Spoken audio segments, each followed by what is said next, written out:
11 matchs au programme ce soir en NBA, énormément de choses à dire à cause des protocoles sanitaires. On va décortiquer rencontre par rencontre dans quelques instants.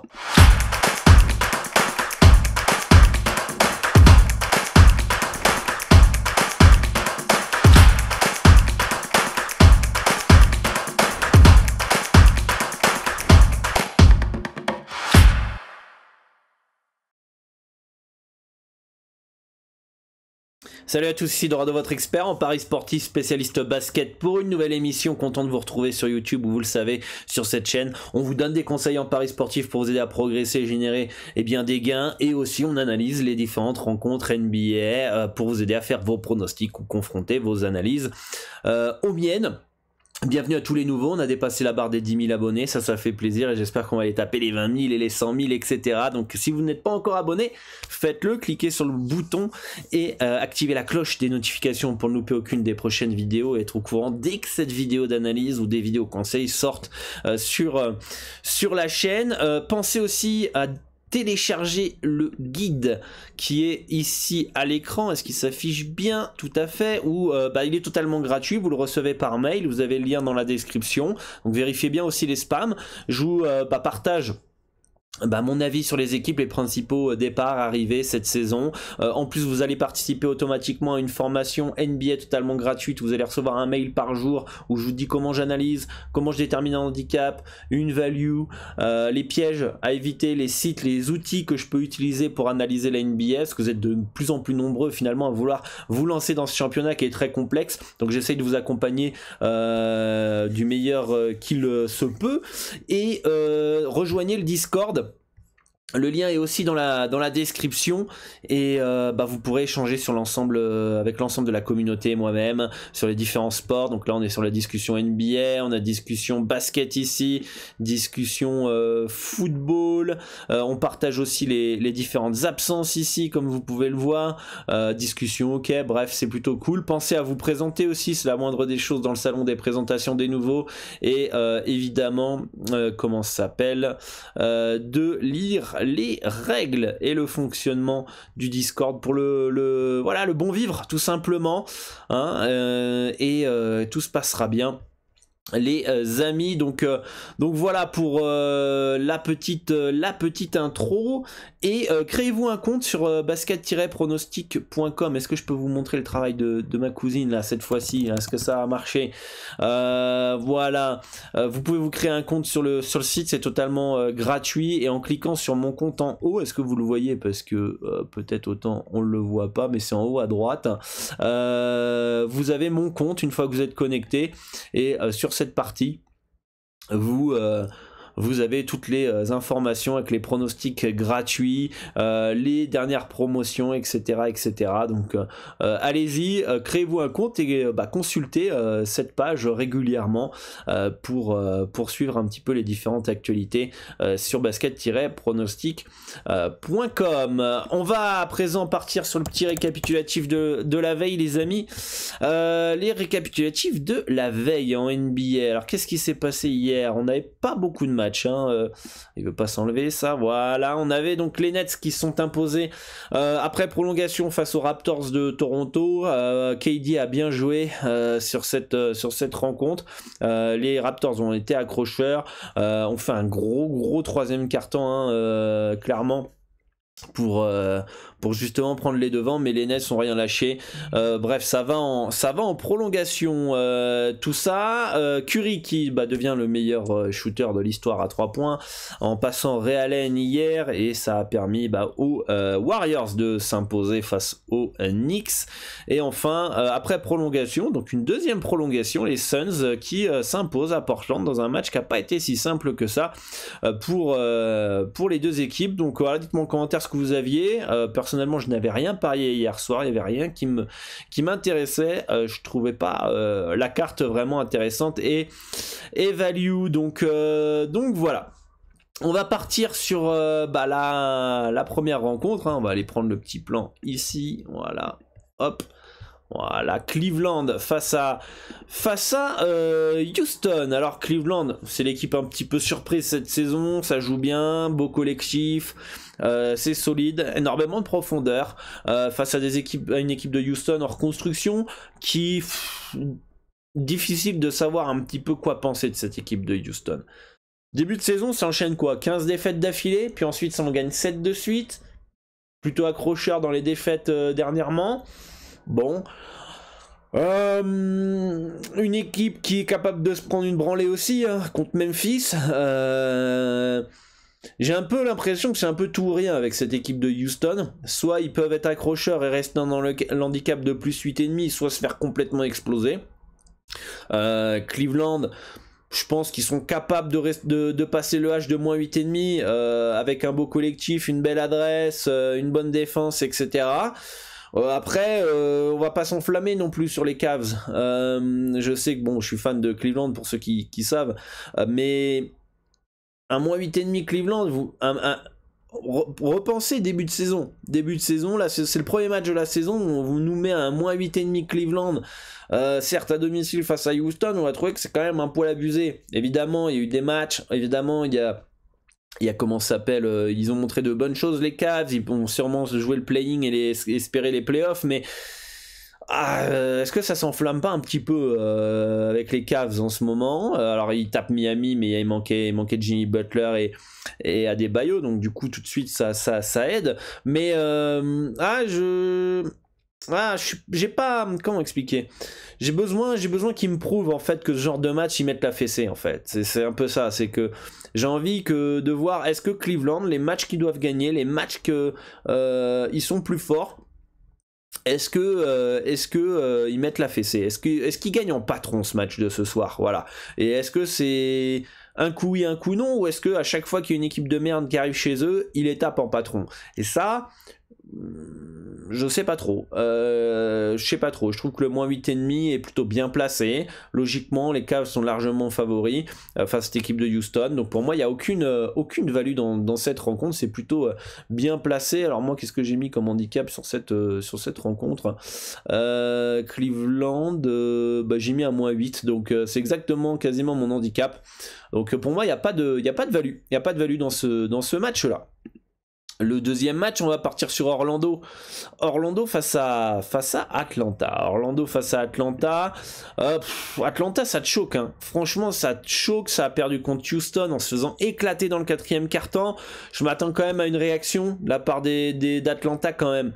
Faut pas déconner. C'est pas parce qu'il y a Bogdanovic et comment il s'appelle, DeAndre Hunter qui sont pas là que tout de suite non, pauvre petit d'Atlanta, ça perd, il y a trop d'absence. Non, Trae Young est là, Capella est là, Collins est là, qu'est-ce qu'il y a d'autre aussi, Werther est là.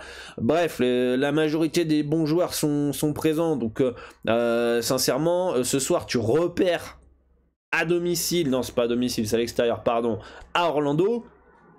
Ça fait moche quand même.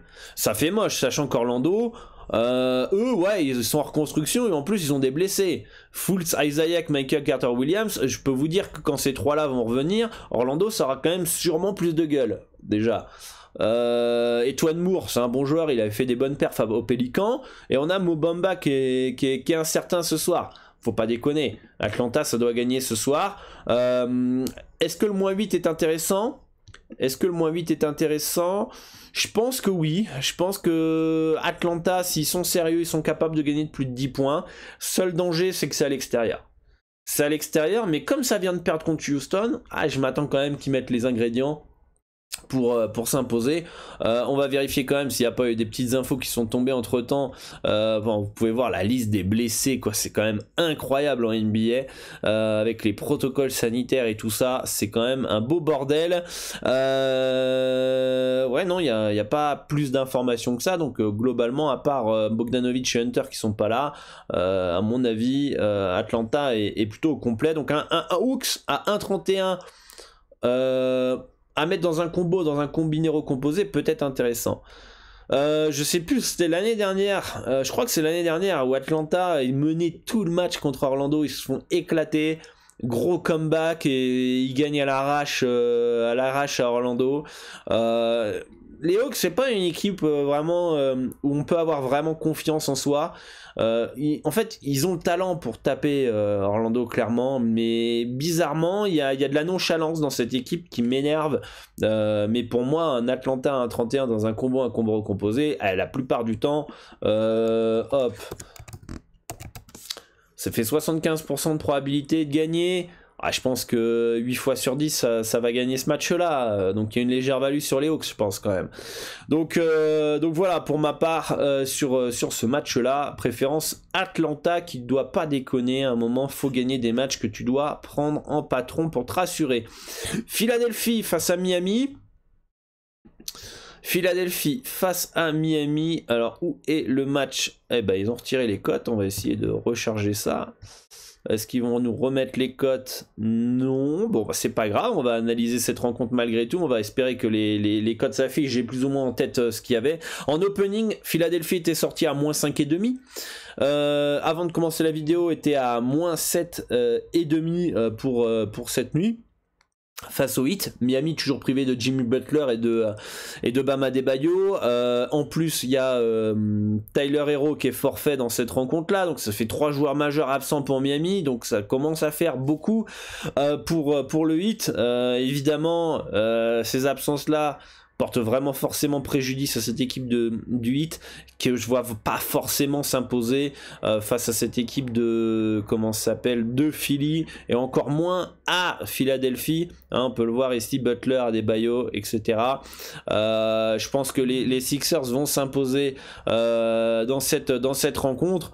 Un des gros problèmes, c'est Joel Embiid et Seth Curry. Qu'est-ce qui se passe avec ces deux-là, notamment Joel Embiid qui a été absent au moment du match lors de la dernière rencontre face à Memphis. Qu'est-ce qui se passe avec Joel Embiid? Est-ce qu'il est blessé? Pourquoi il n'a pas joué la dernière fois? Pourquoi il n'a pas joué la dernière fois finalement? Pourquoi la dernière fois il est absent de dernière minute, il peut pas jouer?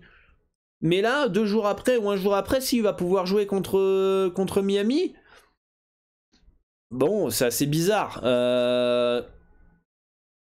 Personnellement, tant qu'on n'a pas l'info, Joel Embiid, Seth Curry, de savoir ce qui se passe, partir sur un Philly -7, est-ce qu'ils l'ont remis là, le -7, -7,5? Personnellement, non. Non.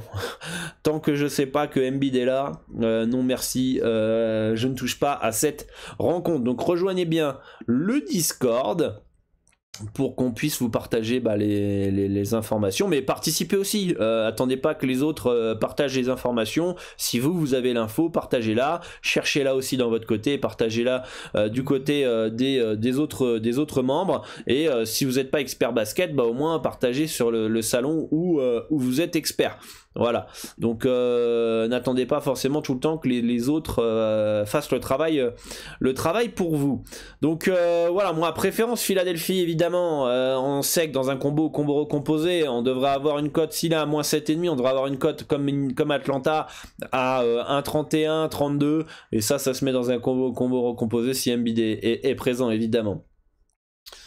Donc voilà pour ce match-là. Les Lakers qui se déplacent à Dallas. Les Lakers Dallas, c'est bien là.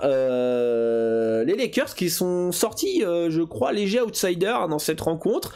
Les Mavericks, sans Luka Doncic, pour moi c'est moins fort, clairement. Déjà que c'était assez irrégulier avec lui, énormément dépendant de lui. Peut-être qu'il va libérer, son absence va libérer certains joueurs comme Tim Hardaway Jr. ou Porzingis, mais quand même c'est un joueur qui fait tellement de choses que Dallas sans lui ou avec lui c'est pas la même. Et puis il les a sauvés tellement de fois. Il suffit que Tim Hardaway Jr. soit pas adroit ou Porzingis soit pas bon, et tout de suite Dallas ça vaut pas grand chose, hein, clairement, faut se le dire. Du côté des Lakers, on a Anthony Davis, comme vous pouvez le voir ici sur Roto-War, qui est en game time decision mais qui est en vert, donc probable. Donc ça c'est une bonne nouvelle pour les Lakers qui auront leur big three pour ce soir face aux Mavericks. Par contre, voilà, on a des joueurs comme Dwight Howard, Malik Monk qui sont forfaits. Ça va peut-être donner des possibilités à d'autres joueurs, hein, comme Avery Bradley, comme Carmelo Anthony de se montrer, mais en tout cas je pense que les Lakers ont clairement les armes pour aller s'imposer face à cette équipe de Dallas. La cote a pas mal bougé, hein. Elle est à 1,81 maintenant, elle était à 1,96 tout à l'heure, donc les gens sont partis sur les Lakers pour ce soir en NBA. Je pense que là la value elle devient très fine, elle devient plus fine clairement, mais je pense qu'un moins 1,5 à 1,88 me semble potentiellement encore intéressant, mais voilà, le train est en train de partir. Je pense pas que ce soit si intéressant que ça à présent cette rencontre. Donc voilà pour ce match-là. Milwaukee face à Indiana. Alors là, c'est intéressant, puisqu'hier, il y a une bombe qui est tombée du côté de Milwaukee. Eh bien, Giannis Antetokounmpo qui rentre en Covid protocole et qui est forfait pour cette rencontre. Frayeur pour les Bucks aussi, avec Middleton qui s'était blessé la dernière rencontre contre Boston, qui n'était pas rentré en jeu. Il y a un genou gauche, une hypertension, extension du genou gauche. Il est incertain pour ce soir face aux Pacers. Plus peur que de mal pour Chris Middleton. Je suis en train de lire un petit peu la news. Il aura beaucoup plus de responsabilités avec l'absence de Giannis. Donc ça peut être pas mal dans un player performance. Et encore, peut-être qu'il va être préservé. Peut-être partir plus sur du Jrue Holiday si vous voulez partir en player performance vu les absences, qui me semble peut-être plus intéressant. Je suis pas sûr que Milwaukee va prendre de risques avec Chris Middleton. C'est un joueur tellement important pour eux. On l'a vu dès qu'il était pas là pour Covid. Les Bucks ont eu vraiment beaucoup de mal malgré le fait qu'il y ait Giannis. Souvenez-vous. Par contre, quand les Giannis et Middleton sont là, ils sont quasi injouables finalement, parce que je crois qu'ils n'ont pas perdu un seul match quand ils sont au complet. Si Middleton n'est pas là, je vois pas comment, à part une énorme adresse à 3 points de Milwaukee, je vois pas comment Milwaukee peut s'imposer. Pour ma part, Indiana a un gros coup à jouer ce soir, et je pense qu'un -2 est prenable encore dans cette rencontre face aux Bucks. Donc évidemment, préférence Indiana pour ce soir dans cette rencontre. Je vois aucune value sur Milwaukee avec les absences potentielles de Middleton et surtout celle de Giannis Antetokounmpo. Donc ça open à 50-50 quasiment le match. Sans Middleton et Giannis, tu peux pas mettre le match 50-50. C'est Indiana qui est favori et tous les jours avec les absences des deux meilleurs joueurs des Bucks. Ok, ici face à New Orleans, un beau match de merde ça. Elle n'a même pas envie de le faire. Non, je déconne, mais bon, les Bucks, n'importe quoi. Les Pélicans qui partent logiquement favoris à domicile face à une équipe du Thunder, capable d'être accrocheur, mais capable de prendre des belles fessées aussi. Hashtag Memphis, il faisait froid, -72. Les Pélicans, ça a du talent. L'absence de Zion Williamson, clairement. Ils ont pénalisé cette année. Je pense que Zion est un joueur qui est capable de faire énormément de choses. Il domine physiquement, il prend du rebond offensif, il apporte des deuxièmes chances, il est très athlétique, très physique, il apporte cette énergie qui manque chez les Pélicans parfois. C'est pas Brandon Ingram qui va qui va le mettre.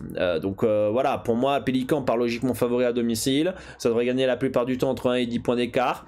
Dor est pas là pour OKC, donc ça c'est une mauvaise nouvelle pour le Thunder, mais c'est chez Gilus Alexander et bien là, donc ça c'est une bonne news. Les Pels devraient gagner. Logiquement. Est-ce que le -4,5 est value? Je pense pas. Je sais même plus ce que j'ai mis comme handicap sur cette rencontre. J'ai mis un -3,5 pour les Pélicans, donc je me méfie quand même du Thunder. Pour moi, il n'y a pas de value dans ce match-là, c'est plutôt bien placé. Je pense que par contre les Pels devraient gagner la plupart du temps. Pourquoi pas un Pélican, peut-être aller chercher un petit H un peu plus petit, un petit -3 peut-être avec les lancers francs à la fin. J'ai pas trop confiance non plus au Pélican pour mettre la branlée, c'est pas l'équipe la plus fiable de la NBA, mais bon, la plupart du temps ça gagne entre 1 et 10 points d'écart, donc le -4,5 me semble plutôt bien placé. Voilà pour ce match là. San Antonio face à Charlotte, il y a une petite news qui est tombée pendant la vidéo, c'est Plumlee je crois qui est là, qui est bien présent, et je crois que le match ils l'ont retiré justement, et ça vient de tomber il y a 2 minutes, non il est là, Ou alors il est pas là, on va aller vérifier ça tout de suite. On va aller vérifier ça tout de suite sur Twitter. Voilà. Mason Plumlee, probable pour ce soir pour les Hornets. Ok, ça vient de sortir, ok, très bien. San Antonio Charlotte. San Antonio toujours casse-couille à jouer à domicile. Qui Popovic arrive à faire de certains joueurs quelque chose d'intéressant. C'est pas de loin la meilleure équipe de San Antonio de son histoire, clairement, c'est peut-être une des pires. Peut-être pas la pire, mais en tout cas, sous l'ordre Popovic, oui. C'est une équipe qui est bizarre, que j'ai du mal à lire personnellement, qui sur le papier sont nuls, mais qui finalement, sont nuls. C'est pas l'équipe qui fait rêver finalement, mais ils sont pas si mauvais que ça. Ça a une bonne défense, collectivement ça tient la route. On sait jamais vraiment d'où peut venir le danger. Comment il s'appelle, Dejounte Murray. Bon, il y a les autres aussi. Wright, c'est bien ça. Je crois qu'il est revenu. Il est en pleine progression. Voilà, vous avez Johnson, Wright, Potel, Doug McDermott qui peut prendre feu, Walker Cat. Voilà, il y a du joueur qui peut être casse-couille finalement. Le danger peut venir un peu de partout. C'est un peu une équipe un peu imprévisible, je trouve, cette équipe de San Antonio. Et en face, on a Charlotte qui retrouve la majorité de ses joueurs qui étaient en Covid protocole. Hein. C'est là, il y a quand même la Melo Ball qui est encore incertain pour ce soir face aux Spurs. Ish Smith est incertain aussi, qui pourrait peut-être revenir ce soir. Si la Melo Ball est là, on a vu que Plumlee est bien présent, on va peut-être avoir l'information de la Melo dans quelques minutes, si on a eu l'information il y a 9 minutes de Mason Plumlee. Je pense que Charlotte a vraiment tout le potentiel pour s'imposer à San Antonio et s'ils arrivent à imposer leur tempo et leur rythme, attention à la fessée pour San Antonio quand même, parce que je vois pas si Charlotte impose son tempo, si Charlotte arrive à jouer vite, à scorer, etc. Je ne pense pas que San Antonio ait le talent offensif pour suivre ça. Pour que les Spurs puissent s'imposer, il va falloir mettre un faux rythme. Il va falloir faire un match de traquenard, un faux rythme, couper le jeu, faire des fautes, pour empêcher Charlotte finalement de courir dans tous les sens. Parce que si c'est le cas, Charlotte va gagner, et je pense même assez facilement. Donc il y aurait peut-être un coup à faire sur les Hornets à 2,39. À 2,39. Charlotte a déjà gagné des matchs bien plus compliqués que celui-là. Donc je trouve que Charlotte plus 3,5 à 934 me semble intéressant pour cette nuit en NBA, mais attention au potentiel faux rythme des Spurs et surtout de ne pas les prendre de haut. Denver face à Minnesota, on va essayer d'aller vite. Denver face à Minnesota, les Nuggets qui partent logiquement favoris à la maison face aux Wolves qui sont peut-être privés d'Angelo Russell. On va le voir à l'écran ici, d'Angelo Russell, qui on avait vu depuis leur retour avait corrélé avec la reprise de victoire des Wolves de Minnesota. Donc c'est un joueur qui est important de toute façon. Malheureusement, depuis qu'il est arrivé à Minnesota et depuis qu'il finalement il est parti de Brooklyn, il a jamais il a toujours eu des pépins physiques, ce con. Et pour le moment, on l'a jamais vu à son niveau de Brooklyn. Et est-ce qu'on le reverra un jour à son niveau de Brooklyn avec les blessures, etc. On l'a jamais eu en bonne santé à Minnesota. Et j'aimerais bien voir cette équipe avec D'Angelo Russell, Towns, Edwards en bonne santé. Enfin, voir un petit peu ce que ça donne. Je pense que c'est un joueur qui est tellement déséquilibrant qu'il peut faire une belle différence. Donc ça va être important pour Minnesota de savoir s'il va jouer ou pas. Si vous voulez partir sur les les Wolves. On a Will Barton qui est probable après avoir été malade. Ça c'est une bonne nouvelle pour pour Denver, parce que c'est un joueur qui est très très important, hein, notamment avec les absences de Murray et de Porter Jr. C'est le seul joueur qui est capable de mettre une petite étincelle quand c'est compliqué. C'est le seul joueur qui a des couilles, qui est capable de prendre feu à n'importe quel moment et de débloquer certaines situations quand le collectif ne tourne pas. Jamichael Green pas là, ça peut être chiant parce qu'en sortie de banc il est toujours un peu casse-couille aussi au niveau des rebonds. Denver, de toute façon cette année j'ai un peu de mal à les lire, je sais pas trop ce que ça vaut. Pour moi c'est pas ouf, c'est pas une équipe si forte que ça. Je pense que c'est assez fort collectivement et Jokic est trop fort pour finalement que l'équipe coule. C'est pas pour rien que c'est le MVP et je pense que le H est plutôt bien placé. La plupart du temps, Denver va gagner entre 1 et 10 points d'écart. Pas ultra confiance en Minnesota pour aller s'imposer au Pepsi Center. Avec l'altitude, tout ça, c'est toujours un déplacement un peu compliqué. Il y a des équipes comme Miami qui sont bien plus costauds et physiques que Minnesota, expérimentés que Minnesota, qui ont réussi à perdre à Denver. Pareil, Indiana. Donc, c'est pas un déplacement simple pour Timberwolves. Je pense que c'est plutôt bien placé. La plupart du temps, Denver gagnera entre 1 et 10 points d'écart. Mais voilà, si vous pensez que Minnesota avec D'Angelo Russell est capable de faire un coup là-bas, je suis pas contre. Je pense qu'ils sont capables de gagner là-bas, mais il va falloir faire un match sérieux, plein, pas de trou d'air, machin, et ça, c'est peut-être un peu trop demandé à Minnesota. Donc voilà, pour moi, c'est un no-bet dans ce match-là. Portland face à Memphis.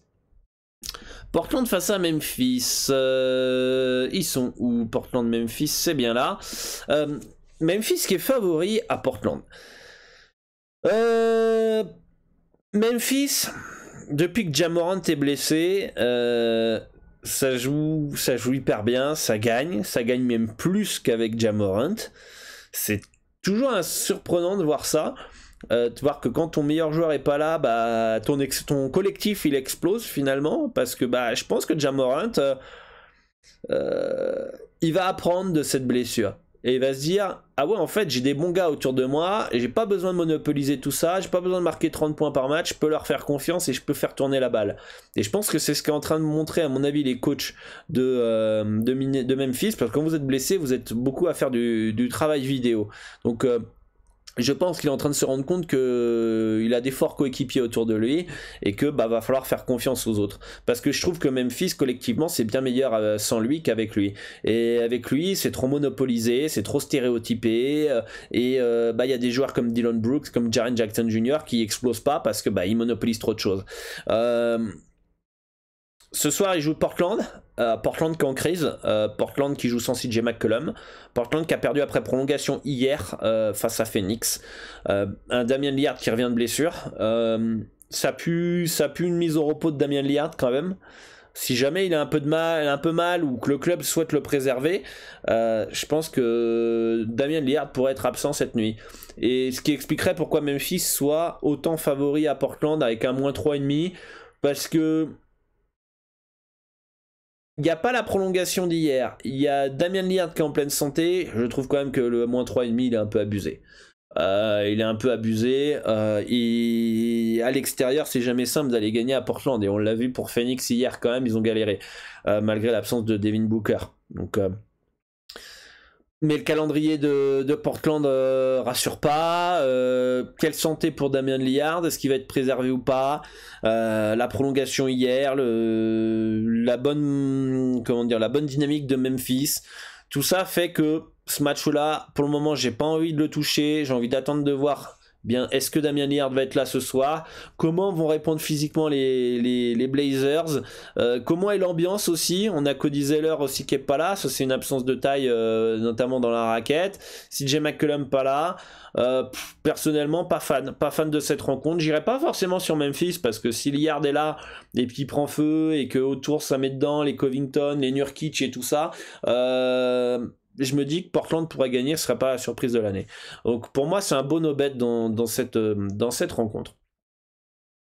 Sacramento qui reçoit Washington. Alors, j'ai vu une news là tout à l'heure pendant qu'on était en train de checker tout ça là sur comment ça s'appelle, sur Roto-World. On peut voir ici que au niveau de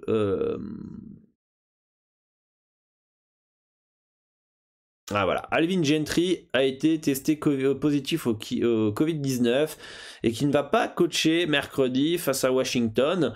Je me pose la question, est-ce qu'on va pas avoir d'autres joueurs qui vont être testés positifs? Bon, on a l'information sur Alvin Gentry, mais les joueurs ils sont tous ensemble, hein, donc forcément il doit y avoir le virus qui doit traîner là-dedans. À mon avis, même s'il y a des tests, pas ultra fan. Holmes, meilleur joueur de Sacramento en termes de ranking cette année, et Double Full cette nuit, donc ça c'est une mauvaise nouvelle. Toujours chiant d'aller jouer à Sacramento malgré tout, hein, pour les équipes. Washington part logiquement légèrement favori face à Sacramento. Est-ce que Dinwiddie va pas être préservé aussi? On le sait qu'en back-to-back il est souvent préservé, et Washington rejoue demain, si je me trompe pas, je vais vérifier ça, mais j'ai analysé les matchs pour demain tout à l'heure, enfin juste avant la vidéo. Ouais. Washington va à Phoenix demain, donc potentiellement Dinwiddie au repos cette nuit, ou Bradley Beal peut-être, j'en sais rien. Est-ce qu'il faudrait pas attendre avant de se jeter peut-être sur du Washington? Est-ce que Washington -2, même pour le moment il n'y a que Alvin Gentry, Kyle Kovin qui est pas là, etc. Est-ce que c'est si valu que ça? Pas si certain que ça en fait finalement. Je pense que c'est plutôt bien placé. Je vois pas une value monstre sur Washington. Vous m'auriez inversé les cotes, ça m'aurait pas forcément plus choqué que ça non plus. Évidemment, il y a les informations du côté de Sacramento qui fait que on penche la balance du côté de Washington, mais je trouve pas qu'il y ait une value monstrueuse sur cette équipe de Washington ce soir. Je serais même pas étonné, malgré les absences, que Sacramento, avec un gros Buddy, d'un gros Fox, etc., s'impose face à domicile face aux Wizards. Voilà, je pense que... Est-ce que c'est une si grosse perte qu'Alvin Gentry coach pas cette rencontre? Je suis pas si sûr que ça. C'est pas un coach qui a fait ses preuves en NBA. Pour le moment, il s'est fait tège un peu de partout. Donc voilà, pour moi, un beau no-bet dans cette rencontre en NBA. Puis je crois qu'on arrive à la dernière rencontre de la soirée, c'est le Jazz face aux Clippers. Le Jazz qui part logiquement favori. Alors ils sont où le Jazz? Logiquement favori à domicile et nettement favori face aux Clippers. Les Clippers qui ont beaucoup d'absence pour cette nuit en NBA, avec Serge Ibaka qui est en protocole sanitaire, Nicolas Batum qui est incertain, Paul George qui est très incertain, qui est très incertain, mais est-ce qu'on a plus de news que ça sur lui là? Non, il est incertain pour les Nuggets, mais ça c'est déjà passé les Nuggets les amis, donc il va falloir peut-être se mettre à jour. Qu'est-ce que ça nous dit RotoWire? Voilà, Game Time Decision pour Paul George, ça veut dire Game Time Decision, on va savoir l'information quelques minutes avant le match. C'est à peu près ça dans le pire des cas. Dans le meilleur des cas, on l'a un peu avant, vers 23h minuit, mais sinon on peut l'avoir 30 minutes avant le match, 5 minutes avant le match, etc. Donc Game Time Decision, c'est ce que ça veut dire. Sans Paul George, ça me paraît très compliqué d'aller gagner à Utah. Je les vois même pas forcément gagner là-bas. Je pense que Utah peut clairement gagner entre 5 et 15 points, 10 et 20 points d'écart. Tout dépendra de l'adresse, tout dépendra de leur défense. Je pense que le 5-15 points me semble l'écart le plus probable, donc le -9,5 me semble plutôt bien placé, sauf si Paul George est confirmé forfait. Je pense qu'on peut avoir une victoire du Jazz s'ils sont sérieux de plus de 10 points à domicile face aux Clippers. Donc voilà, faut attendre les informations sur cette rencontre là aussi pour savoir sur quel pied danser, no bet ou Jazz -9,5 dans cette rencontre, mais en tout cas un petit Utah à 1,248. On pourrait même le combiner avec potentiellement un Sixers si Embiid est là, voire un Hawks. Ne jamais plus de 2 matchs, un combiné. Si on fait un petit combiné là, par exemple, où on a les infos actuellement, petit combiné Atlanta avec le Jazz d'Utah. Ça fait une cote à 1,63 qui me semble plutôt pas mal. Ou alors le Jazz combiné avec potentiellement Philadelphie si Embiid est bien présent, ce nous fait un 1,71 en termes de cote, qui peut être intéressant aussi pour ce soir en NBA. Donc petit récapitulatif. Bon, Atlanta, pourquoi pas en sec, dans un combo recomposé, peut-être aller chercher le -8, mais pas ultra confiant sur eux. Cleveland devrait s'imposer, mais pas vraiment confiant sur le H-. J'irai pas non plus sur le H+ de Houston. Pour moi, il n'y a pas de value sur le handicap. Ici, préférence Philadelphie, si notamment Embiid est bien présent, clairement. Je vois pas Miami s'imposer sans Adebayo et Butler et Hero. Préférence Lakers pour cette nuit, avec l'absence de Doncic et la probable présence de Anthony Davis. Pour Los Angeles, pour moi, Préférence Lakers, mais je suis pas sûr qu'il y ait encore de la value maintenant. Je pense que la value elle est partie. Préférence Pélican face à OKC. Indiana qui devrait s'imposer face à Milwaukee, notamment si Middleton est forfait dans cette rencontre. Qu'est-ce qu'on a? Préférence Charlotte pour ce soir, surtout si la Melo Ball joue. Je pense qu'ils sont capables de gagner à San Antonio, surtout qu'ils viennent de prendre une branlée, donc à mon avis on peut s'attendre à une petite réaction de la part de comment ça s'appelle, de Charlotte. Denver Minnesota, préférence Denver mais no bet parce qu'il n'y a pas de value. No bet Washington Sacramento, je suis pas fan de ce match là.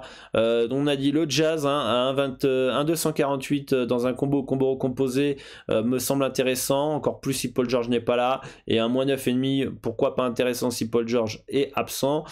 Et ici un beau no bet dans cette rencontre entre Memphis et Portland. Je pense pas qu'on ait une value dans cette rencontre, surtout si on a une équipe de Portland privée de Damian Lillard. Alors là potentiellement Memphis pourrait être intéressant, mais en attendant pour le moment il n'y a pas grand chose. Voilà, dites-moi en commentaire ce qui vous intéresse pour cette nuit en NBA les amis.